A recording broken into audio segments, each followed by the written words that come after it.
பெரிய ராஜா. எப்பவுமே எங்க வச்சிருக்காரு இயேசுவ? ஆண்டவர் எங்க வச்சிருக்காரு? வலது பக்கத்துல வச்சிருக்காரு. நம்மளும் நம்மளை எப்பவும் ஆண்டவர் நம்ம கூட வச்சிருந்தா நம்ம காரியங்களை ஆண்டவர் வாய்க்க பண்ணுவார். யோசுவா கூட ஆண்டவராகிய தேவன் கூடவே இருந்ததுனால அவர் செய்கிற காரியங்களை என்ன செஞ்சது? வாய்த்தது. அப்ப நம்முடைய காரியங்களெல்லாம் வாய்க்க பண்ணும் அபிஷேகம் நமக்குள்ள செயல்படணும்னா ஆண்டவரை எப்பவும் நம்ம கூட என்ன செஞ்சிருக்கணும்? வச்சிருக்கணும்.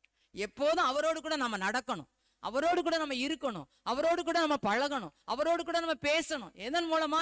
வேதத்தின் மூலமா அவரோடு கூட என்ன செய்யணும்? பேசணும். வேத வசனத்தை வாசித்து ஆண்டவரோடு கூட பேசிக்கிட்டே இருக்கணும். ஜெபத்தின் மூலமா ஆண்டவர்கிட்ட பேசிக்கிட்டே இருக்கணும். ஆவியின் நிறைவில் ஆண்டவரோட பேசிக்கிட்டே இருக்கணும். எப்பொழுதும் அவரை நம்ம கூடவே வச்சிருக்கணும். நம்ம என்ன வேலை செஞ்சாலும் சரி, வேலை ஒரு பக்கம் இருக்கும், அதோடு கூட அவரை நம்ம கூடவே வைத்திருந்தால் நம்ம காரியங்களெல்லாம் என்ன செய்யும்? அதான் சொல்லப்பட்டிருக்கு, நீ இந்த தேசத்தை என்ன செய்ய போற? பங்கிட போற. அந்த காரியம் நடந்துச்சா நடக்கலையா? அதை நம்ம பார்க்க போறோம்.